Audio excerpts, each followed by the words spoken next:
કાર્તિક પૂર્ણિમાના અવસરે દ્વારકામાં પણ ભક્તોનું ઘોડાપૂર જોવા મળ્યું છે, જેમાં શ્રીજીના દર્શન કરવા માટે ભક્તો લાંબી કતારમાં જોવા મળ્યા હતા। સ્વર્ગદ્વાર મોક્ષ દ્વાર પર ભક્તોની ભીડ જોવા મળી હતી।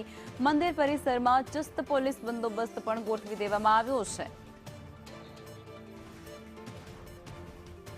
તો દ્વારકાની અંદર પણ પૂનમને નિમિત્તે ભક્તો મોટી સંખ્યામાં દ્વારકાધીશના દર્શન કરવા માટે પહોંચ્યા છે, જેમાં અઢળક સંખ્યામાં ભક્તો પહોંચતાની સાથે જ વ્યવસ્થા પણ તે પ્રકારની કરી દેવામાં આવી છે અને પોલીસનો પણ ચાંપતો બંદોબસ્ત ત્યાં ગોઠવવામાં આવ્યો છે અને આ જે ભીડ છે તે નરી આંખે જોઈ શકાય તેવી છે। ટીવી સ્ક્રીન પર ચાલતી એ તસવીરો જે એ વાતની પુષ્ટિ કરી રહી છે કે પૂનમનો કેટલો મહિમા દ્વારકાની અંદર રહેલો છે અને ભક્તો ત્યાં પહોંચી રહ્યા છે બહોળી સંખ્યામાં।